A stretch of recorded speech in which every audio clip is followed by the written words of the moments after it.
Balaji infotech Python tutorials और आज के वीडियो का टॉपिक है टाइप्स ऑफ फंक्शंस। तो आज हम पढ़ेंगे कि फंक्शंस कितने टाइप के हो सकते हैं। ठीक है, सो Python built in function, recursion function, lambda function, user defined function, ऐसे 4 टाइप के फंक्शंस होते हैं पाइथन में। ठीक है, और ये बिल्ट इन फंक्शंस क्या होते हैं, सबसे पहले ये बताता हूँ मैं। बिल्ट इन फंक्शन में ये फंक्शन वो होते हैं जो पहले से डिफाइंड होते हैं, बस हम इसका यूज़ करते हैं। जस्ट लाइक मान लो कि एक डिक्शनरी है इंग्लिश की, और इंग्लिश के जो वर्ड्स हम यूज़ करते हैं, हम क्यों वर्ड्स यूज़ करते हैं कि पहले से डिफाइंड है डिक्शनरी में, भाई कि पहले से वर्ड्स है तो उसका यूज़ करते हैं इंग्लिश बोलने के लिए। तो वैसे सेम हम प्रोग्रामिंग करने के लिए पहले से जो फंक्शंस अवेलेबल है उनका यूज़ करेंगे, that they are the built in functions. So बहुत सारे फंक्शन है, लाइक हम लोग प्रिंट फंक्शन यूज़ करते हैं, हम लोग मैक्सिमम निकालने के लिए मैक्स फंक्शन यूज़ करते हैं, हम लेंथ निकालने के लिए किसी भी स्ट्रिंग का हम लेंथ फंक्शन यूज़ करते हैं। ठीक है, सो ये जो सारे फंक्शंस हैं, एक इनपुट फंक्शन है जहाँ से हम यूजर से इनपुट लेते हैं, तो वो सारे फंक्शंस है बिल्ट इन फंक्शंस जो पहले से लाइब्रेरी में बिल्टेड है और हम बस उसका यूज़ करते हैं। ओके, नाउ रिकर्सिव फंक्शन क्या होता है ये बताता हूँ मैं आपको। Recursive function is a function calling itself, कि ऐसा फंक्शन जो खुद को ही कॉल करे, मतलब खुद को ही खुद में कॉल करता है। एक्चुअली ये क्या बोल रहा हूँ मैं, मतलब क्या कि मान लो कि फंक्शन बना ले, फंक्शन एक ब्लॉक ऑफ कोड होता है, तो इस फंक्शन में क्या कर रहा है कि अगर से फंक्शन मैंने बनाया तो इसे कॉल करना पड़ता है। अगर से मैंने इसका नाम लग दिया है एच, और एच को मैंने इधर कॉल कर दिया बाहर से मेन प्रोग्राम से। ठीक है, तो ये जाता है यहाँ पे, ठीक है, और यहाँ पे क्या करेगा, कोड रन करेगा। लेकिन इस कोड में ये जो फंक्शन है एच नाम का, इसको मैं इसी के अंदर कॉल करने वाला हूँ, इधर मैं एच कॉल करूँगा, तो ये क्या करेगा, फिर से ये क्या करेगा, वापस से अपने अंदर आएगा, जो कोड है वो रन करेगा। फिर कॉल आया था, फिर से अंदर आएगा और जो भी कोड है ये रन करेगा। फिर कॉल होगा तो फिर से जाएगा। तो ये होता है रिकर्शन फंक्शन, जो ऐसा फंक्शन होता है जो खुद को खुद में ही कॉल करता है, that is the recursion function. Okay, तो मैं आपको इसको बताता हूँ कैसे ये वर्क करेगा।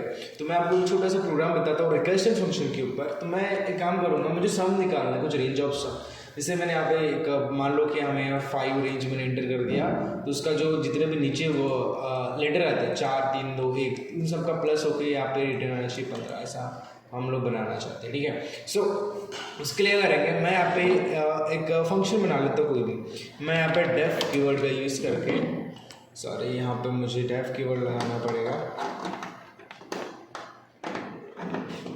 ओके, मैं यहाँ पे डेफ कीवर्ड लगाऊंगा, डेफ, और यहाँ पे हम सम करके डिफाइन कर लेते हैं, सम और डबल एम लिख लेते हैं उसमें मैं, और यहाँ पे हमें नंबर चाहिए, कोई भी एक नंबर चाहिए, मतलब हम रेंज एंटर करेंगे यहाँ पे, और उस रेंज तक के हमें क्या करना है, सम करना है। तो हम करेंगे क्या, सिंपल यहाँ पे कंडीशन लगा रहा हूँ कि इफ, अगर से इफ ये जो नम है जो आएगा ये greater than or equal to 1 होता है, या ये 1 से ज़्यादा है या फिर 1 है, तो क्या होगा, यहाँ पे हम रिटर्न करेंगे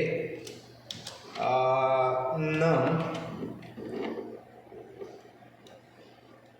प्लस सम एन, सॉरी नम करना पड़ेगा, नम -1। अब ये मैं क्या किया भाई, ये देखो मैंने क्या किया कि सम वाले फंक्शन में सम को ही कॉल किया, मतलब इसको मैंने इसके अंदर ही कॉल कर दिया था, कि फिर से इधर जाएगा और कंडीशन चेक करके रखूंगा। ठीक है, तो ये होता है ये फंक्शन कॉलिंग इटसेल्फ, कि ऐसा फंक्शन जो खुद को खुद में ही कॉल करता था, फंक्शन कॉलिंग इटसेल्फ। अब इस वाले सेक्शन में क्या करूँगा कि अगर ऐसे मान लो ये, मतलब ये माइनस किया ना मैंने, माइनस नम माइनस होता जाएगा, तो जितने भी माइनस होगा नम वैल्यू एक्चुअली प्लस हो रहा है, तो जो भी प्लस होगा जो भी है, तो जितने भी माइनस हो रहा है नम माइनस जो भी होगा, क्योंकि यहाँ पे -1 डाल दिया ना, तो नम इधर पास होगा ही होगा, फिर इधर नम चेक करेगा। तो ये मतलब एक्चुअली क्या हो रहा है, नम छोटा हो रहा है, ये जो नम आ रहा है ना ये कम हो रहा है 1 से, तो ये कम होता जाएगा। ठीक है, इसलिए मैंने यहाँ पे कंडीशन लगाया। सो मैं यहाँ पे इल्स वाले सेक्शन में मैं नॉर्मल रिटर्न कर दूंगा, एंड मैं नम को रिटर्न कर दूंगा। अब क्या होगा कि ये माइनस हो जाएगा जब तक कि ये वैल्यू 1 नहीं हो जाती, मतलब ये वैल्यू 1 होगी ना, नम वाली वैल्यू। ठीक है, ये नम वाले वैल्यू 1 हो गई, तो ये 1 होने के बाद ये एल्स वाले सेक्शन में जाएगा और नम को रिटर्न करेगा। ठीक है ना, ये अब ये वाले कौन से नम को रिटर्न करेगा, वही नम को रिटर्न करेगा जो यहाँ पे बना हुआ है नम प्लस वाला। तो चलो मैं इसको रन करके दिखाता हूँ कैसे काम करेगा। तो मैं इसको सिंपल रन करता हूँ और यहाँ पर रन नहीं हुआ, फिर से एक बार रन करके देखते हैं। मैं फिर से रन कर रहा हूँ और एक्चुअली हाँ मैंने इसे कॉल ही नहीं किया। देखो मैंने बोला था कि कोई फंक्शन विदाउट कॉल काम नहीं करेगा, तो मुझे एक काम करना पड़ेगा। इसे कॉल करने के लिए मुझे एक यूज़र से इनपुट लेना पड़ेगा। तो मैं एक यूज़र से इनपुट ले लेता हूँ एन में। मैं बोलूँगा यूज़र को भाई इंटीजर इनपुट दो। मैं लिखूँगा यहाँ पे इनपुट और इसमें बोलते हैं एंटर रेंज, ऐसे मैं लिख दूँगा। ठीक है, एंटर रेंज मैंने लिखा और ये ज़्यादा का होगा, ऐसे कर देंगे। और इस रेंज का हमें क्या करना है कि बस मैं यहाँ पे इसको कॉल कर रहा हूँ। मैं प्रिंट फंक्शन यूज़ करूँगा और प्रिंट में मैं कॉल करूँगा उस फंक्शन को। तो मैं यहाँ पे सम फंक्शन कॉल कर रहा हूँ और उसमें मैं एन को पास कर दूँ ना। उसको मैं रन करके देखता हूँ क्या होता है, देखते हैं। अब बोल रहा है एंटर रेंज में मान लो 5 एंटर किया 15 आ गया। इस तरीके से कम इसके नीचे जितने। अभी ये रिकर्शन फंक्शन वर्क कैसे किया बताता हूँ मैं आपको। ठीक है, अब मान लो ये हमारे पास 5 अवेलेबल है, 5 हमने पास की यहाँ पे। ठीक है, सो पास किए तो होगा क्या, अंदर जाएगा, ये चेक करेगा कि जो 5 आया है ये 5 ये ग्रेटर दैन और इक्वल टू 1 है क्या।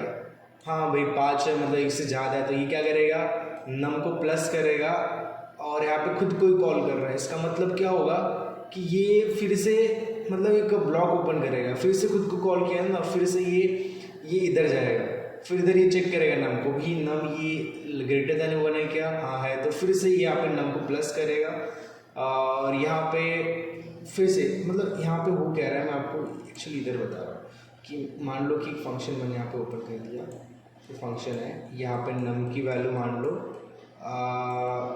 जो भी है 5 है। फिर से यहाँ पे कॉल होता है, देखो यहाँ पे फिर से एक बार कॉल हुआ, तो यहाँ पे क्या हो रहा था, ये नम को प्लस किया जा रहा था, लेकिन यहाँ पे कॉल किया मतलब यहाँ पे नम वाला जो फंक्शन है फिर से ओपन हुआ। यहाँ पे फिर कंडीशन चेक किया गया, यहाँ पे हमने फिर से एन को प्लस कर दिया था ना, तो एन को प्लस करके फिर से एक ब्लॉक ओपन होगा जब तक कि वैल्यू 1 नहीं हो जाती उनकी। तो ऐसे ये जितने ब्लॉक ओपन हो गए, बहुत सारे, देखो रिकर्शन में क्या होता है कि बहुत सारे फंक्शन ऐसे ओपन होते जाते हैं जब तक कि कोई पर्टिकुलर कंडीशन चालू नहीं होती। फिर ये होता गया कि लास्ट से रिवर्स में जितने भी ये हमने ओपन किए थे ना, ये जितने ब्लॉक ओपन होते हैं रिवर्स में ये प्लस होके आता है और ये प्लस होकर हमें दिखाते हैं, तो वैसे ही रिजल्ट दिखाएगा। ठीक है, तो रिवर्स में प्लस होकर आगे नम में असाइन होगा और नम यहाँ पे इनसाइड सेक्शन में जाके नम को रिटर्न करेगा एक्चुअली, क्योंकि हम लोग यहाँ पे कंडीशन फॉल्स कर देंगे ना, क्योंकि मैं नम को पास कर रहा हूँ -1 करके, तो नम की वैल्यू कम कम होती जाएगी और जब 1 तक आई तो ये प्लस करेगा और 1 से माइनस हो गई 0, तो ये इधर जाएगा और नम को प्रिंट करेगा, तो नम में जो भी प्लस हुआ था वो यहाँ पे प्रिंट हो जाएगा। सो ऐसे यहाँ पे ये रिकर्सिव फंक्शन यूज होता है। और रिकर्सिव फंक्शन की डेफिनेशन यहाँ जरूर रखना, the function calling itself is a recursion function. Okay, और भी फंक्शंस यहाँ पे अवेलेबल है, और लैम्बडा फंक्शन एक अवेलेबल है, और यहाँ पे यूजर डिफाइंड फंक्शंस। तो यूजर डिफाइंड फंक्शंस मैंने बता दिया होगा, ठीक है। इससे पहले मैंने जो आपको वीडियो बनाया था एक्चुअली फंक्शंस करके वीडियो है, तो उसको आप सीरीज में जाके देख सकते हो। तो वहाँ पे मैंने फंक्शंस कैसे डिफाइन करते हैं और सारी चीज़ें मैंने बता के रखा। तो वो जो मैंने बनाया वो यूजर डिफाइंड फंक्शन है, जो हम खुद से डिफाइन करेंगे। लाइक मुझे एडिशन करना है तो मैं ऐड नाम का फंक्शन बना दूंगा और इसमें जो भी नंबर भेजेंगे तो उनका मुझे प्लस करके रिटर्न कर देना है। तो ये मैंने जो फंक्शन बनाया अपने हिसाब से बनाया, तो ये एक यूजर डिफाइंड फंक्शन है। मैं यूजर हूँ तो मैंने इसको डिफाइन किया, ठीक है। सो ये होते हैं यूजर डिफाइंड फंक्शंस। सो अगर हम लैम्बडा फंक्शन फोकस करते हैं, अब लैम्बडा फंक्शन होने के बाद हमारा वीडियो एंड हो जाएगा। सो लैम्बडा फंक्शन होता है कैसे, इसके लिए मैं एक काम करता हूँ, मैं आपको लेके चलता हूँ इधर।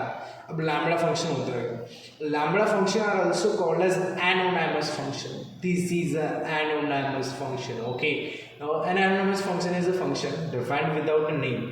हम ऐसा फंक्शन डिफाइन करेंगे जिसका कोई नाम नहीं हो। As we know, to define a normal function in a Python we need to use a def keyword, हमें def keyword यूज करना ही पड़ेगा। but in this case of anonymous function we use the lambda keyword to define the function। अब हमें क्या होता है कि जब नॉर्मल फंक्शन डिफाइन करते हैं तो हम लोग यहाँ पे def यूज करते हैं, लेकिन हमें अगर से एनोनिमस फंक्शन डिफाइन करना है तो हम लैम्बडा कीवर्ड का यूज करेंगे, ओके। सो इसका ये रहा सिंटैक्स। सो हमें लैम्बडा लिखना पड़ेगा और एक आर्गुमेंट यहाँ पे देना पड़ेगा और उसका एक्सप्रेशन इधर हम लोग सेटअप करेंगे, ठीक है। सो हमें लैम्बडा लिखना पड़ेगा, आर्गुमेंट देना पड़ेगा, आर्गुमेंट यहाँ पे पास करना पड़ेगा हमें आर्गुमेंट्स, ठीक है, जो भी है यहाँ पे आर्गुमेंट सेट करके हम एक्सप्रेशन सेट करेंगे। तो इस तरीके से सिंटैक्स होता है लैम्बडा फंक्शन का। अब मान लो कि कोई भी एक नंबर आता है तो उसको मुझे डबल करना है, तो मैं एक छोटा सा लैम्बडा फंक्शन का एग्जाम्पल देता हूँ, ठीक है। सो मैं यहाँ पे कोड में चलता हूँ और यहाँ पे मैं एक नया फाइल बना लूँगा लैम्बडा करके, और .py लगा लेते हैं। ओके, अब यहाँ पे मैं एक लैम्बडा फंक्शन बनाऊंगा। मैं यहाँ पे एक फंक्शन करके फन करके यहाँ पे दे दिया, और फन इज इक्वल टू मैं यहाँ पे लैम्बडा लिखूंगा, और लैम्बडा में मैं यहाँ पे x डाल दिया। x मेरा आर्गूमेंट है एक्चुअली, ठीक है। मैं x को डबल करने वाला हूँ, तो मैं यहाँ पे क्या करूँगा, x प्लस x करूँगा। इसका मतलब ये डबल हो जाएगा, ठीक है। सो मुझे बस इसको कॉल करना पड़ेगा। तो अब एक्चुअली x बड़ा होगा, कैप्स लो ऑन है। ओके,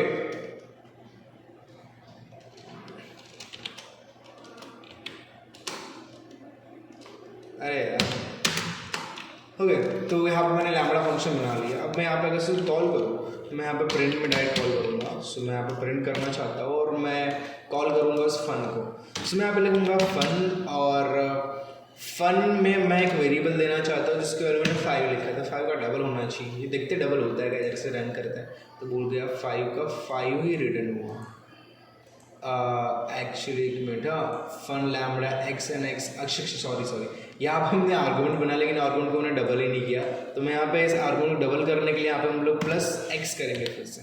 मतलब हम x तो हमारे पास आर्गूमेंट आ गया, उसको हम लोग x से प्लस करेंगे x का, तो ये डबल हो जाएगा। जैसे मैं रन करूँगा और डबल हो गया, ये 5 प्लस 5 हो गया। तो ऐसे हम लैम्बडा फंक्शन में यूज़ कर सकते हैं, ठीक है।